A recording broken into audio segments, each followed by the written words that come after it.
नरेंद्र दामोदर दास मोदी।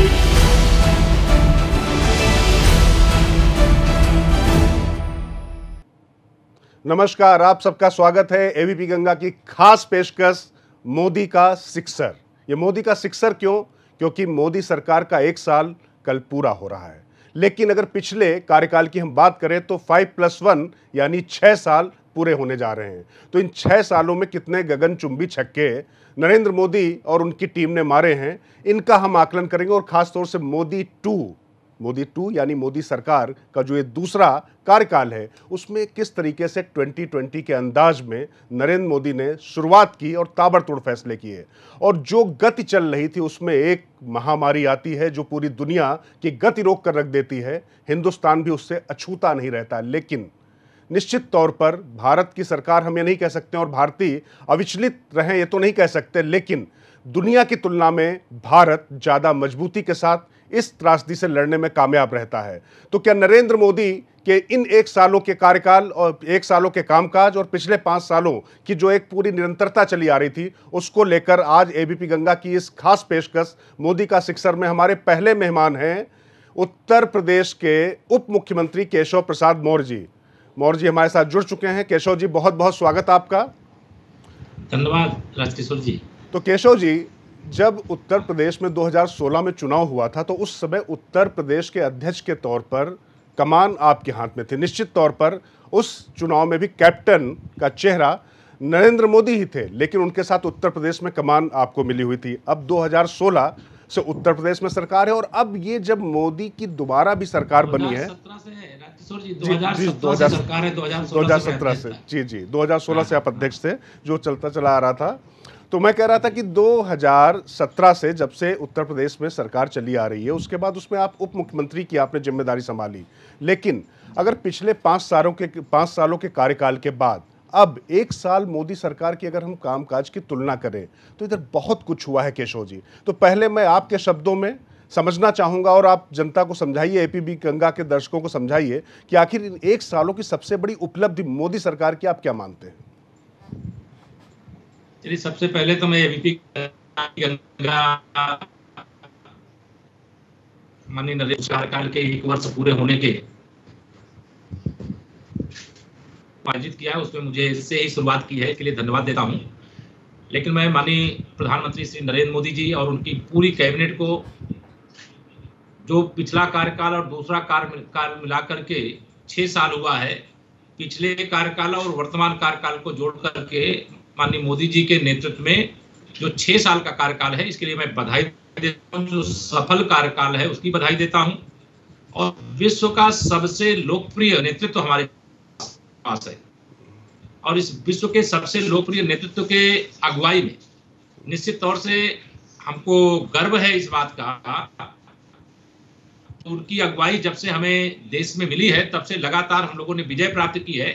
बीच में कुछ स्थानों पे जरूर कुछ थोड़ा सा नंबर हमारे घटे, लेकिन अधिकतम स्थानों पर हमने विजय पाई है जी। और अगर मैं यूपी की बात करूं तो यूपी में तो 2019 के लोकसभा चुनाव में सपा और बसपा ने गठबंधन किया और वह सब पहले से ही प्रधानमंत्री पद की शपथ ले रहे थे। प्रदेश की जनता हो चाहे देश की जनता, उसने मन बनाया था कि हम मोदी जी की दूसरी पारी फिर से शुरू करवाएंगे। तो उनके सपने चूर चूर हुए। लेकिन सबसे जो बड़ी बात मोदी सरकार के दूसरे कार्यकाल में जो धड़ाधड़ पिछले 5 साल का चित्र सबके सामने है, लेकिन जो ताबड़तोड़ फैसले हुए, जिसे आपने सिक्सर का नाम दिया 6 साल के उसमें, तो निश्चित तौर से अगर मैं कहूं कि चाहे जम्मू कश्मीर से धारा 370 के कारण से जो चुनौती राष्ट्रीय एकता को लेकर के लगातार बनी थी, उस चुनौती पर विजय प्राप्त करने के लिए धारा 370 और 35A को हटाना जी। पूरा देश गदगद है और माननीय प्रधानमंत्री जी को, माननीय गृह मंत्री जी को और पूरी भारत सरकार को इस बात के लिए बधाई है। अब वह केंद्र शासित प्रदेश है, लद्दाख अलग केंद्र शासित राज्य के रूप में जी। उसने अपने अस्तित्व को फिर से खड़ा करने का काम किया है। श्री राम जन्मभूमि मंदिर निर्माण को लेकर के हमारे विरोधी लगातार हमसे सवाल करते थे कि मंदिर वहीं बनाएंगे लेकिन तारीख नहीं बताएंगे, अब नहीं पूछते हम लोगों से। तो श्री राम जन्मभूमि पर मंदिर निर्माण का एक इतना लंबा संघर्ष जिसका रहा है, देश की सर्वोच्च अदालत ने 40 दिन लगातार सुनवाई करके उसका जजमेंट दिया। मैं यह मानता हूं कि मोदी जी के नेतृत्व वाली सरकार होने के कारण इस प्रकार से मामले की सुनवाई हो पाई और उसमें राम भक्तों को न्याय मिल पाया। सीएए जिसको लेकर के देश के अंदर जो भाजपा विरोधी राजनीतिक दल हैं वो लगातार सरकार को बदनाम करने की कोशिश कर रहे थे। हमने नागरिकता नहीं देना समाप्त किया था, हमने नागरिकता संशोधन बिल लाने का काम किया। केशव जी, और वह जी केशव जी, जो बात आप कह रहे थे, चूंकि इसी से जुड़ा हुआ प्रश्न था इसलिए बीच में आपको रोक रहा हूं, माफी के साथ में। आपने सीए का जिक्र किया, बार बार एक बात समझ में आती है कि अनुच्छेद 370 और 35 से हटाना, राम जन्मभूमि का ऐतिहासिक फैसला आना, उसके बाद पूरे देश में समरसता का माहौल बना रहना और किसी भी तरीके की कोई घटना ना होने देना, ये जो सब सफलताएं थी मोदी सरकार के जो खाते में गई हुई थी, कहीं ना कहीं सीएए और एनआरसी को लेकर जो विवाद हुआ वो इसमें कहीं चूक हुई। शाहीन बाग जैसे पूरी दुनिया में पूरे देश में किस तरीके की घटनाएं हुई और लगातार दंगे हुए, जिस समय अमेरिकी राष्ट्रपति देश में आए हुए थे उस समय दिल्ली में दंगा तक हो गया था। तो कहीं ना कहीं ये पूरे एक साल में मानते हैं कि कहीं ना कहीं इसमें चूक हुई, इसको समझने में और या लोगों को समझाने में जो इससे प्रभावित होने वाले लोग थे। नहीं, देखिए, मैं इसको कतई नहीं मानता कि इसमें कोई चूक हुई है। इस बात पे गर्व होना चाहिए कि जो हमारे चाहे पाकिस्तान हो, चाहे बांग्लादेश हो, चाहे अफगानिस्तान हो, हम सीए आने के बाद भी जी वहाँ चाहे जो भी अल्पसंख्यक हिंदू हो, सिख हो, जैन हो, ईसाई हो, जो भी हैं जी, उनके साथ जो अत्याचार होते हैं उसे हम अभी भी देख रहे हैं। तो इसके अतिरिक्त भी लाखों की संख्या में जो देश में पहले से आ चुके थे और उनको नागरिकता नहीं मिली थी, तो यह भारत सरकार का शानदार फैसला था। यह जरूर है कि इसको जो विरोधी दल के लोग थे उन्होंने हवा देने की कोशिश की, जिससे कि इसके कारण से देश में विवाद हो जाए, देश में तनाव हो जाए। लेकिन मैं यह मानता हूं कि इस प्रकार की साजिश करने वाले नाकामयाब हुए हैं और जिनको भारत सरकार के माध्यम से न्याय देने का नैतिक दायित्व तो हमारा था जी, हमने उस दायित्व को पूरा किया है। क्योंकि इस बिल का विरोध करना मुझे नहीं लगता है कि कहीं से भी दोषपूर्ण था, लेकिन भारत सरकार ने सीए को ले आकर के एक बहुत शानदार फैसला किया था। देश के सभी राजनीतिक दलों को स्वागत करना चाहिए था, लेकिन शुद्ध रूप से मुस्लिम तुष्टीकरण की राजनीति के कारण इसमें विवाद खड़ा किया गया। ठीक है केशव जी, देखिए कुल मिला के इस पर तो राजनीतिक आरोप प्रत्यारोप होते रहेंगे, लेकिन अभी जो सबसे बड़ी त्रासदी हमारे सामने आई हुई है और जिससे सबसे ज्यादा प्रभावित उत्तर प्रदेश दिखाई पड़ रहा है, एक शब्द प्रवासी मजदूर, प्रवासी शब्द जो चल रहा है उसको लेकर इलाहाबाद हाईकोर्ट, जो आपका अपना शहर है प्रयागराज, उसने कुछ उस पर नाराजगी भी जताई कि आखिर प्रवासी क्यों हिंदुस्तान में कहा जा रहा है, इसको लेकर उन्होंने जताई। और एक और बड़ी बात कि उत्तर प्रदेश के लोग जिस तरीके से भुगत रहे हैं, जिस तरीके से ट्रेनों में या बसों में भरकर उनको आना पड़ा है, और उसके साथ में एक बयान आता है प्रियंका गांधी का, उससे पहले राहुल गांधी का, कि भारत माता रो रही हैं। तो ये भी आरोप आप पे लग रहा है कि आप अपने श्रमिकों को और इनको आपने प्रवासी का दर्जा दे दिया, और ख़ासतौर से एक ऐसा स्टेट जिसके बहुत ज़्यादा लोग बाहर काम करते हैं उनकी उस तरीके से आप सुरक्षा नहीं कर पाए, इस तरीके के भी आरोप आपके ऊपर लग रहे हैं। देखिए, चाहे वह रोज कमाकर खाने वाले हमारे श्रमिक भाई बहन हो, चाहे कोई अन्य क्षेत्र में अपना योगदान दे करके राष्ट्र के निर्माण में, और जिन राज्यों में रह रहे हैं तो उन राज्यों के निर्माण में और उन राज्यों में सेवा करके अपने प्रदेश के विकास में जो उन लोगों ने योगदान दिया है वो हमारे लिए आदरणीय है, वो हमारे परिवार का हिस्सा है, वो प्रवासी नहीं, हमारे परिवार के सदस्य हैं जी। यह जहां तक आप कांग्रेस की बात कर रहे हैं कि उनके द्वारा ये सवाल उठाया गया है, उनके मुख से भारत माँ का नाम सुनने को नहीं मिलता है, लेकिन अगर उनके मुख से भारत माँ का शब्द निकल रहा है तो उनकी राजनीति करने की जो आदत है वह आप अच्छी प्रकार से समझते हैं। उत्तर प्रदेश सहित देश के हर हिस्से में गरीबों को, मजदूरों को, किसानों को, मध्यम वर्ग को कोई ऐसा सेक्टर नहीं है जिसके लिए भारत सरकार के माध्यम से और उत्तर प्रदेश सरकार के माध्यम से कोई बड़े व्यवस्था का ऐलान न किया गया हो और उसको जमीन पर उतारा न गया हो जी। और मुझे इस बात की प्रसन्नता है कि हमारे प्रदेश में लाखों की संख्या में मैं यह मानता हूं कि अभी तक जो हमारे पास आंकड़े आए हैं वो तो लगभग 27-28 लाख के बीच में हैं, लेकिन मेरा अनुमान है कि लगभग 50 लाख के आसपास या तो आ गए हैं या तो आ रहे हैं। यह वापसी हो रही है हमारे अपने भाई बहनों की, हमारे परिवार के सदस्यों की। वो हमारे लिए प्रवासी नहीं है, हमारे परिवार के सदस्य हैं, और उनकी व्यवस्था को लेकर के सरकार पूरा संसाधन, पूरी शक्ति, पूरी व्यवस्था लगाने का काम कर रही। चुनौती है, लेकिन इस चुनौती पर विजय पाएंगे, क्योंकि यह विश्वव्यापी चुनौती है।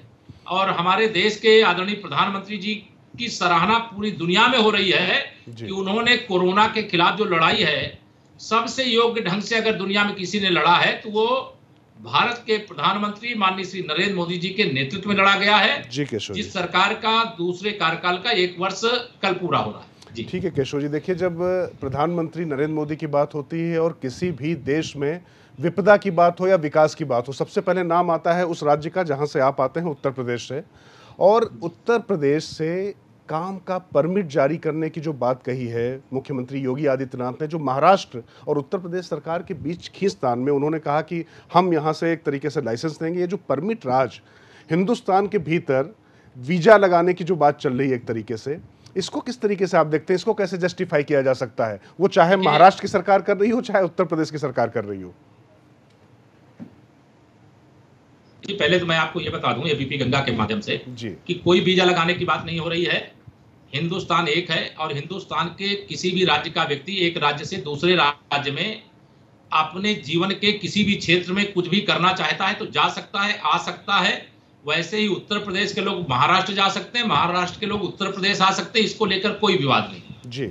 ये जो श्रमिक आयोग बनाने की बात आई है, उस श्रमिक आयोग का केवल एक लक्ष्य था कि इसके माध्यम से हमारे प्रदेश के कितने लोग किस राज्य में रहते हैं जी, वो किस प्रकार के हुनर से संबंधित हैं, उनका हम प्रदेश में उपयोग कर सकते हैं क्या, यह सारा उद्देश्य इसका जो था, उस उद्देश्य को गलत तरीके से व्याख्यात किया गया है, उसको दूसरे तरीके से प्रचारित किया गया है। इस श्रमिक आयोग का एक ही लक्ष्य है कि जो हमारे पास डेटा बैंक तैयार हुआ है जी, उस डेटा बैंक के माध्यम से जो हमारे अपने ही भाई बहन आए हैं, उसमें केवल श्रमिक नहीं है, उसमें बड़े बड़े इंजीनियर हैं, बड़े बड़े उद्योगपति हैं, बड़े बड़े व्यवसायी हैं, अलग अलग क्षेत्रों में योगदान करने वाले हैं, तो वह सब भी आए हैं, उनका डेटा बैंक हमारे पास तैयार हुआ, जिनका उपयोग हम उत्तर प्रदेश में कर सकते हैं। जो उत्तर प्रदेश में रहकर काम करना चाहेगा, यहाँ भी उनका सम्मान होगा।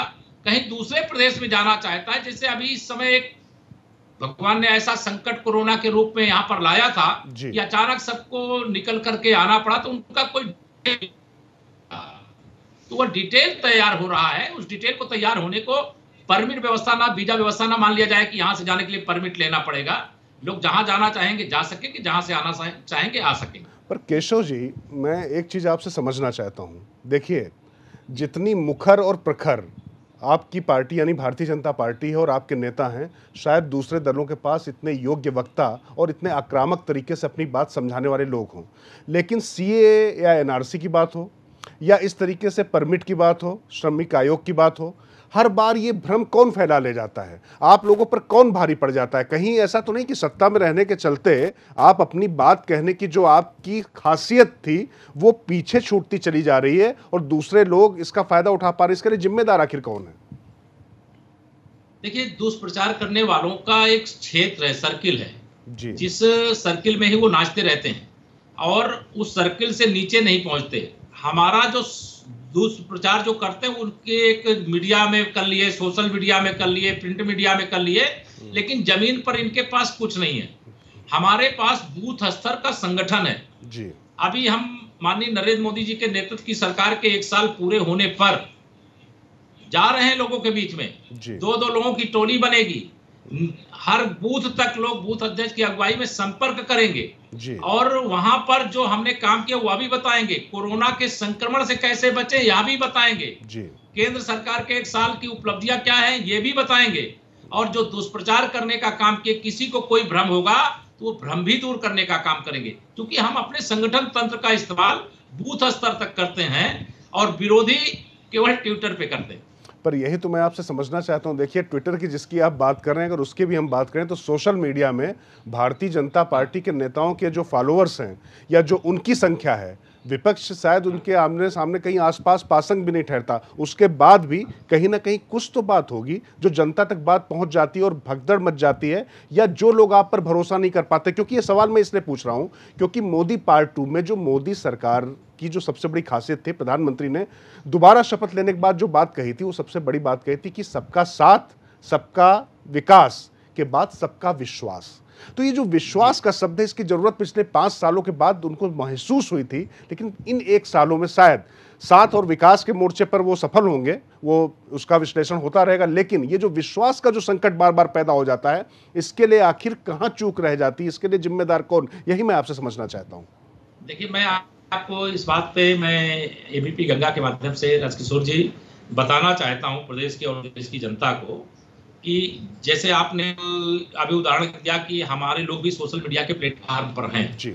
हम हैं और हमारे बहुत बड़ी संख्या में फॉलोवर अगर जोड़ा जाएगा तो सबसे अधिक हमारे ही पार्टी के नेताओं के पक्ष में ही देश के जो सोशल मीडिया के प्लेटफॉर्म पर लोग हैं वो खड़े हैं। लेकिन हम उस प्लेटफॉर्म के नीचे भी हैं, बूथ तक भी हैं, और जो हमारे प्रतिद्वंदी मित्र लोग हैं वह केवल सोशल मीडिया के प्लेटफॉर्म पे हैं या मीडिया में हैं, इसके आगे वो नहीं जाते।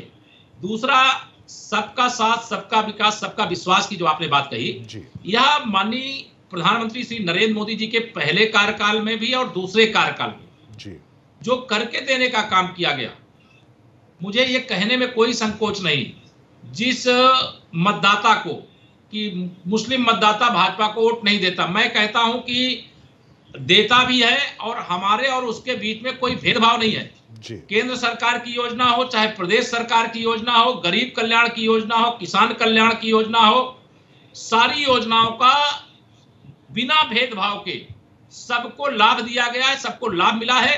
और यह जो विश्वास तोड़ की बात आई है, ये विश्वास जैसे वर्तमान में कोरोना का संक्रमण है, ऐसे समय में श्रीमती सोनिया गांधी जी से लेकर के श्री राहुल गांधी जी से लेकर के श्रीमती प्रियंका वाड्रा तक रोज दुष्प्रचार करने, अफवाह फैलाने, श्रमिकों की सेवा करने की जगह कैसे उनका फोटो दिखता रहे, कैसे उनका फोटो सेशन संपन्न हो जाए, यह जो करते हैं। सेवा करो, संक्रमण के समय, आपदा के समय राजनीति मत करो, यह बार बार अपील की गई है। लेकिन कांग्रेस अपनी आदत से बाज नहीं आती, और उत्तर प्रदेश में कांग्रेस की जैसे बी टीम कह लीजिए, समाजवादी पार्टी और बहुजन समाज पार्टी भी रहती है। तो हमारा तो एकदम स्पष्ट है, सबका साथ, सबका विकास, सबका विश्वास। केशव जी, माननीय प्रधानमंत्री जी के नेतृत्व में केंद्र सरकार के माध्यम से भी, और प्रदेश में योगी आदित्यनाथ जी के नेतृत्व में प्रदेश सरकार के माध्यम से भी। पर केशव जी, आपने अखिलेश यादव और मायावती दोनों लोगों को बताया कांग्रेस की बी टीम, लेकिन इधर अगर आप देखें तो लंबे समय से जो काम भारतीय जनता पार्टी के नेता नहीं कर पा रहे थे कांग्रेस के ऊपर, उससे ज्यादा प्रहार इस दौरान सियासत पर बसपा सुप्रीमो मायावती ने किए हैं। तो उत्तर प्रदेश की राजनीति में कुछ नए समीकरण भी पक रहे हैं क्या इन 1 सालों के दौरान में? क्योंकि अगर आप देखें तो अखिलेश, राहुल और प्रियंका, ये लोग निश्चित तौर पर भारतीय जनता पार्टी के खिलाफ आक्रामक है, लेकिन मायावती बीजेपी से ज्यादा कांग्रेस पर आक्रामक हो रही हैं। मैं 2 चीज बता दूं राजकिशोर जी आपको। एक तो 2014 का जब लोकसभा चुनाव हुआ था, सपा अलग लड़ी थी, बसपा अलग लड़ी थी, कांग्रेस अलग लड़ी थी। 2017 का जब विधानसभा चुनाव हुआ तो सपा के साथ कांग्रेस का गठबंधन हुआ था। 2019 का जब लोकसभा चुनाव हुआ तो सपा बसपा का गठबंधन हुआ था। तो यह तीनों दल हमारे विरोध में 2014 से, चाहे अलग अलग लड़ करके, चाहे एक साथ अलग अलग मिल करके लड़े हों, ये हमारे खिलाफ थे, खिलाफ हैं, और ये हमारे खिलाफ ही रहेंगे, और हम इनके खिलाफ लड़ेंगे भी, जीतेंगे भी। और मेरा तो नारा रहता है, 100 में 60 हमारा है, 60% हमारा है, बाकी में बंटवारा है। हमको 60% से भी अधिक मिल सकता है, क्योंकि हम जनता की ईमानदारी से सेवा कर रहे हैं। बूथ स्तर तक हमारा मजबूत संगठन है। वह जो भी बोलते हैं उनकी आपस में क्या बातें हैं, आपको याद हो अगर, तो सपा बसपा एक दूसरे के दुश्मन थे, लेकिन भाजपा के खिलाफ ये एक हो गए। आज इनकी बयानबाजी किसको लेकर के कांग्रेस की या बसपा की और सपा की होती है, हम उस पर ध्यान नहीं देते हैं। हम लोगों की 23 करोड़ जनता की सेवा करने में ध्यान दे रहे हैं, अपने संगठन को बूथ स्तर तक मजबूत बनाने में ध्यान दे रहे हैं, जो सरकार की योजना है लोगों तक ईमानदारी से पहुंचाने का प्रयास कर रहे हैं। ठीक है केशव जी, जो बात आपने अभी कही तो मुझे बहुत पुराना नारा बहुजन समाजवादी पार्टी का ही याद आ गया। आपने कहा 100 में 60 हमारे, ऐसे हम भी सुना करते थे, 100 में 90 वोट हमारे फिर भी राज तुम्हारे। तो कहीं ना कहीं इस दिशा में जो आप सबका साथ, सबका विकास और सबका विश्वास की जो बात करते हैं, -40%, 60% निश्चित तौर पर छोटा आंकड़ा नहीं है। 60% वोट आपके साथ है, लेकिन ये आप खुद स्वीकार करे ले रहे हैं कि 40% लोगों का विश्वास जीतना भी भारतीय जनता पार्टी के लिए चुनौती है। नहीं नहीं नहीं नहीं, ये लोकतंत्र है। लोकतंत्र में पक्ष और विपक्ष दोनों होते हैं जी। जिसने भाजपा, मेरे स्वयं आदरणीय प्रधानमंत्री जी ने भाजपा की विजय के बाद जब हम यूपी के अंदर विजय प्राप्त किए जी और देश के अन्य राज्यों में विजय प्राप्त किए, तो केंद्रीय कार्यालय में जब उनका सम्मान हो रहा था तो उन्होंने वहां अपने उद्बोधन में कहा था, जो जिन लोगों ने हमें वोट दिया है वो भी हमारे हैं और जिन लोगों ने हमें वोट नहीं दिया है वो भी हमारे हैं। तो हम इस भाव से राजनीति करते हैं। इसका मतलब ये नहीं है कि भाजपा को जो वोट दिया है वो हमारा है, जो भाजपा को वोट नहीं दिया वो हमारा नहीं है, तो फिर तो सब हमको वोट दे देंगे तो लोकतंत्र खत्म हो जाएगा, विपक्ष खत्म हो जाएगा। तो लोकतंत्र की जो महिमा है, जो गरिमा है, वो विपक्ष से भी है। हम तो चाहते हैं विपक्ष सकारात्मक राजनीति करे, लेकिन यह नकारात्मक राजनीति पर उतर आए हैं और उस नकारात्मक राजनीति के कारण से जिनकी सेवा में सारा ध्यान लगना चाहिए, अब उस पर आप सब लोगों को बहस करने के लिए टेलीविजन पे सभी दलों के लोगों को बुलाना पड़ता है, जो विशेषज्ञ हैं उनको बुलाना पड़ता है। जी पर केशव जी देखिए, बहस किस लोकतंत्र की सबसे बड़ी शक्ति है, उसको हम नकार नहीं सकते। चूंकि अभी आपने बहस की बात की तो आपने कहा कि सकारात्मक सियासत इसको कैसे माना जाए जो बसों को लेकर हुआ। वो आप कांग्रेस पर आरोप लगा सकते हैं, कांग्रेस आप बीजेपी कांग्रेस पर प्रत्यारोप करा सकती है, जो राजस्थान और उत्तर प्रदेश के बीच में हुआ, जिस तरीके से सीमा पर बसें खड़ी हुई थी और जिस तरीके से उनके लिए उनका सर्टिफिकेट, मेंटेनेंस सर्टिफिकेट मांगा गया, सब कुछ किया गया, कहा गया कि इतनी बसें खराब हैं। इस क्षुद्र सियासत से दोनों ही दल अगर बसते और सीधे सीधे उन बसों का उपयोग करते, मान लिया जाता कि उनको किसी और पार्टी ने ना देकर किसी एनजीओ ने दिया है, किसी गैर सरकारी संगठन ने दिया है, इस तरीके से उसका इस्तेमाल आखिर क्यों नहीं कर लिया गया? तो इस पे आरोप तो आप पर भी लगता है कि आप भी सियासत कर रहे हैं। आरोप लगाने का निश्चित तौर से कांग्रेस को अधिकार है, वो आरोप लगाए, लेकिन इस बात का जब उनसे जवाब पूछा जाता है कि जो उत्तर प्रदेश के छात्रों को आपने सीमा तक भेजा, वो यूपी के ही बच्चे थे और उन बच्चों का आपने किराया मांगा, हमने किराया दिया भी। दूसरा, महाराष्ट्र में कांग्रेस सरकार का हिस्सा है, महाराष्ट्र से राजस्थान के लिए भी लोग पैदल आए हैं। आप महाराष्ट्र और राजस्थान के बीच में, महाराष्ट्र और छत्तीसगढ़ के बीच में जहां आपकी सरकार है, पंजाब, यूपी और बिहार और झारखंड के बीच में यहाँ के लिए बस नहीं चला सकते हैं। ठीक है। केवल फर्जीगिरी राजनीति करना, झूठ बोलना और मीडिया में भ्रम फैलाना, और यह एक सीमा तक रह जाता। मैंने कहा इनके पास संगठन का निचले स्तर पे तंत्र नहीं है, तो इनके इस प्रोपेगेंडा का दुष्प्रभाव इनको ही झेलना पड़ेगा। हम सच्चे मन से सेवा कर रहे थे, सच्चे मन से सेवा करेंगे। ठीक है केशव जी, कुल मिला के मोदी सरकार के 1 साल पूरे होने पर आपको बधाई और एबीपी गंगा से जुड़ने के लिए आपका बहुत बहुत धन्यवाद। और ये सिलसिला जारी रहेगा एबीपी गंगा पर। पूरे दिन विपक्ष और सत्ता पक्ष और तमाम अन्य जगहों के नेता और व्यक्ति और तमाम उद्योगपति जुड़ेंगे आपके साथ में। देखते रहिएगा एबीपी गंगा, खबर आपकी, जुबान आपकी। मैं नरेंद्र दामोदर दास मोदी